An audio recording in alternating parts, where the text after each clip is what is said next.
ಸ್ವಾಗತ. ಸಚಿವೆ ಲಕ್ಷ್ಮೀ ಹೆಬ್ಬಾಳ್ಕರ್ ಅವರ ಜನ್ಮದಿನದ ಹಿನ್ನೆಲೆ ಅವರ ಅಭಿಮಾನಿಗಳು ಬೆಳಗಾವಿ ತಾಲೂಕಿನ ಬೆನಕನಹಳ್ಳಿ ಗ್ರಾಮದಲ್ಲಿ ಅದ್ಧೂರಿ ಕಾರ್ಯಕ್ರಮ ಆಯೋಜಿಸಿದರು.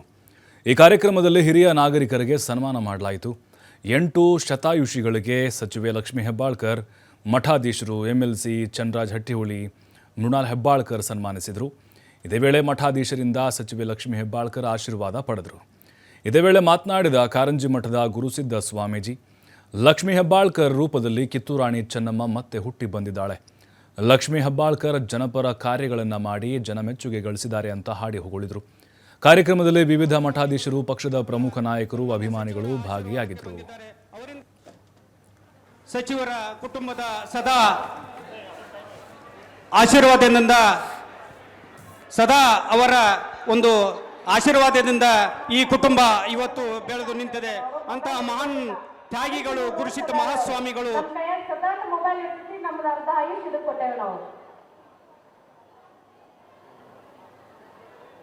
ಇವತ್ತಿನ ದಿವಸ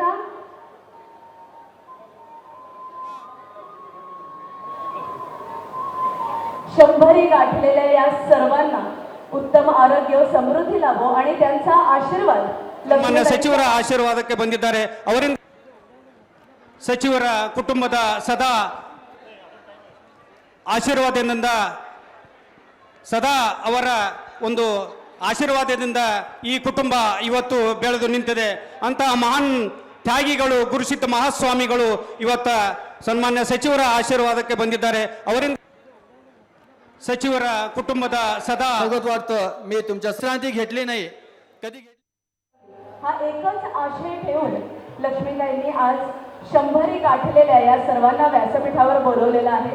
मंडळी, व्यासपीठावर उपस्थित ही सगळी 8 जण यांनी 100 पार केलेली आहे आणि आजच्या काळामध्ये जे क्वचित असं आम्ही म्हणतो असं शतायुषी झालेल्या या सर्वांचा आशीर्वाद सदैव लक्ष्मीताईंच्या पाठीशी राहावा हीच प्रार्थना आपण सगळेजण करूया. ಪೂಜ್ಯರಾದಂಥ ಶ್ರೀ ನಾಗವೀರ ಮಹಾಸ್ವಾಮಿಗಳಿಗೆ ಮಾಲಾರ್ಪಣೆ. ಶತಾಯುಷಿಗಳಿಗೆ ಅವರ ಆರೋಗ್ಯದ ಗುಟ್ಟು ಏನು ಅಂತ ಒಂದು ಬಾರಿ ನೀವು ಕೇಳಿ ನೋಡ್ರಿ. 2 ರೊಟ್ಟಿ 1 ಚಮಚ ಅನ್ನ ಅಂತ ಅಷ್ಟೇ ಹೇಳ್ತಾರೆ, ಹೊಲಮನಿ ಕೆಲಸ ಅಂತ ಹೇಳ್ತಾರೆ. ಅವರು ಮೊಬೈಲ್ ಹಿಡ್ಕೊಂಡಿಲ್ಲ, ಅದಕ್ಕೆ 100 ವರ್ಷ ಅದಾರೆ ಅವರು. ನಮ್ಮ ಕೈಯಾಗ ಸತತ ಮೊಬೈಲ್ ಇರ್ತೈತಿ, ನಮ್ದು ಅರ್ಧ ಆಯುಷ್ ಇದಕ್ಕೆ ಕೊಟ್ಟೇವೆ ನಾವು. ಇವತ್ತಿನ ದಿವಸ ಒಬ್ಬ ಶಾಸಕ ಆಗಲಿ, ಲೋಕಸಭಾ ಸದಸ್ಯನಾಗಲಿ, ಒಬ್ಬ ಮಂತ್ರಿ ಆಗಲಿ, ಅವನ ಕರ್ತವ್ಯಗಳನ್ನು ಅರಿತುಕೊಂಡಿರಬೇಕು. ಅವರ ಕರ್ತವ್ಯ ಏನು, ಸಮಾಜಕ್ಕಾಗಿ ಕೊಡಬೇಕಾದ ಕೊಡುಗೆ ಏನು, ಜನರ ಹಿತವನ್ನು ಹೇಗೆ ಬಯಸಬೇಕು, ಜನರ ಕಣ್ಣೀರು ಹೇಗೆ ಒರೆಸಬೇಕು, ಜನರು ನನ್ನ ಮೇಲೆ ವಿಶ್ವಾಸ ಇಟ್ಟು ನನ್ನ ಆರಿಸಿ ತಂದಿದ್ದಾರೆ, ಇಷ್ಟು ಬಹುಮತದಿಂದ ಆಯ್ಕೆ ಮಾಡಿದ್ದಾರೆ, ಅವರಿಗಾಗಿ ನಾನು ಏನಾದರೂ ಮಾಡಬೇಕಲ್ಲ ಅನ್ನೋ ಕಳ್ಕಳಿ ಶಾಸಕರಿಗೆ, ಮಂತ್ರಿಗಳಿರಬೇಕು. ಇವತ್ತು ಪ್ರತಿಯೊಬ್ಬ ಶಾಸಕರಿಗೂ, ಪ್ರತಿಯೊಬ್ಬ ಮಂತ್ರಿಗಳಿಗೂ ಕೂಡ ಲಕ್ಷ್ಮೀ ಹೆಬ್ಬಾಳ್ಕರ್ ಅವರು ಒಂದು ಉದಾಹರಣೆ ಆಗಿದ್ದಾರೆ ಅನ್ನೋ ಮಾತನ್ನು ನಾನು ಹೇಳ ಬಯಸ್ತಾ ಇದ್ದೇನೆ. ಒಬ್ಬ ಶಾಸಕನಾಗಿ, ಮಂತ್ರಿಯಾಗಿ ನಾವು ಯಾವ ರೀತಿ ಸಮಾಜ ಸೇವೆ ಮಾಡಬಲ್ಲೆವು, ಸಮಾಜಕ್ಕೆ ಏನು ಕೊಡುಗೆ ಕೊಲ್ಲಬಲ್ಲೆವು ಅನ್ನುವಂಥ ಒಂದು ವಿಚಾರ ಇಟ್ಟುಕೊಂಡು ಇವತ್ತು ಕರ್ನಾಟಕದೊಮ್ಮೆಲ್ಲ ನಾನು ಎಲ್ಲೇ ಹೋಗಿರ್ತೇನೆ, ಬೆಂಗಳೂರು ಹೋದಾಗ ಕೇಳ್ತೇನೆ, ಅವರೆಲ್ಲರಂತ ಲಕ್ಷ್ಮೀ ಅಕ್ಕ ಅಂದರೆ ನಾನು ಒಬ್ಬ ಗ್ರಾಮೀಣ ಪ್ರದೇಶದಲ್ಲಿ ಕೇಳ್ತೇನೆ, ಲಕ್ಷ್ಮೀ ಅಕ್ಕ ಅಂದ್ರೆ ಯಾರು ನನಗೆ ಗೊತ್ತೇ ಇಲ್ಲ, ಯಾರು ಅವರು ಅಂತ ಕೇಳಿದಾಗ, ಏನ್ರಿ ಹೆಂಗೆ ಗೊತ್ತಿಲ್ಲ ನಿಮಗೆ, ಹೆಬ್ಬಾಳ್ಕರ್ ಲಕ್ಷ್ಮೀ ಅಕ್ಕ ರೋಡ್ ಮಾಡ್ಯಾರು, ಲೈಟ್ ಮಾಡ್ಯಾರು, ನೀರು ಕೊಟ್ಟಾರು, ಬಸ್ ತಂದು ಕೊಟ್ಟಾರು, ನಮಗೆ ಎಲ್ಲ ಭಾಗ್ಯ ಲಕ್ಷ್ಮೀ ಅಲ್ಲಿ 1000 ರೂಪಾಯಿ ಕೊಟ್ಟಾರು, ಇಷ್ಟೆಲ್ಲ ಕೊಟ್ಟಾರಲ್ರಿ, ಅವರ ಲಕ್ಷ್ಮೀ ಅಕ್ಕನ ನಮ್ಮೆಲ್ಲರ ಅಕ್ಕ ಅಂತ ಹೇಳ್ತಾರೆ ಅಭಿಮಾನಿಂದ. ಬಂಧುಗಳೇ, ಇಷ್ಟು ಜನಪ್ರಿಯ ಪಡುವಂಥ ಶಾಸಕರು, ಮಂತ್ರಿಗಳು ಸಿಗೋದು ನಮ್ಮ ದೇಶದಲ್ಲಿ ಭಾಳ ವಿರಳ, ಭಾಳ ವಿರಳ. ಅವರು ಯಾವುದೇ ಪ್ರದೇಶದವರಲ್ಲಿ ಒಳ್ಳೆ ಕಾರ್ಯ ಮಾಡಿದಾಗ ಆ ಕಾರ್ಯವನ್ನು ಪ್ರಶಂಸಿಸಿ ಅವರಿಗೆ ಮುನ್ನೆ ಸಾಗುವಂತೆ ಮಾಡುವುದು ನಮ್ಮೆಲ್ಲ ಕರ್ತವ್ಯ. ನಮ್ಮ ಕರ್ನಾಟಕದ ಅಹೋಭಾಗ್ಯ.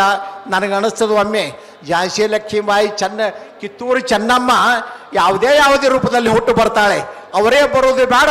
ನನಗನ್ನಿಸ್ತದ ಲಕ್ಷ್ಮೀ ಹೆಬ್ಬಾಳ್ಕರ್ ರೂಪದಲ್ಲಿ ಕಿತ್ತೂರು ಚೆನ್ನಮ್ಮ ಮತ್ತೆ ಹುಟ್ಟಿ ಬಂದಿದ್ದಾಳೆ. ಜನಸೇವೆಗಾಗಿ, ಜನರ ಕಣ್ಣೀರು ಒರೆಸುವುದಕ್ಕಾಗಿ, ಜನರ ರಕ್ಷೆ ಬಂದಿದ್ದಾರೆ ಅಂತ ಅನ್ನಿಸ್ತಾ ಇದೆ. ನಾನು ಭಗವಂತನಲ್ಲಿ ಎಷ್ಟೇ ಪ್ರಾರ್ಥನೆ ಮಾಡೋದು, ದೇವರು ಅವರಿಗೆ ಇನ್ನೂ ಹೆಚ್ಚು ಕೆಲಸ ಮಾಡೋದ ಶಕ್ತಿ ಕೊಡಲಿ, ಆರೋಗ್ಯ, ಆಯುಷ್ಯ, ಯಶಸ್ಸು ಕೊಡಲಿ. ಕರ್ನಾಟಕದಲ್ಲಿ ಉನ್ನತವಾದ ಸ್ಥಾನವನ್ನು ಅವರು ಆದಷ್ಟು ಬೇಗ ಪಡೆಯಲಿ ಅಂತ ಹಾರೈಸಿ ಮತ್ತೊಮ್ಮೆ ಅವರಿಗೆ ಹುಟ್ಟುಹಬ್ಬ ಹೇಳಿ ನನ್ನ ಮಾತಿಗೆ ವಿರಾಮ ಕೊಡ್ತಾ ಇದ್ದೇನೆ. ಇವತ್ತು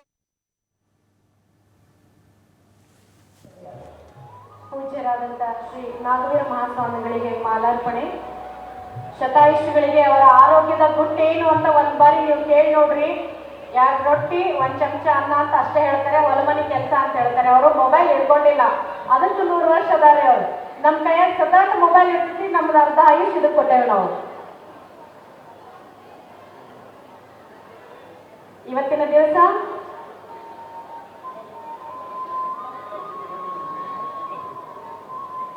शंभरी गाठलेल्या या सर्वांना उत्तम आरोग्य, समृद्धी लाभो आणि त्यांचा आशीर्वाद लक्ष्मीताईंच्या पाठीशी सदैव असो हीच प्रार्थना करतो. सगळ्यांनी भरभरून आशीर्वाद द्या.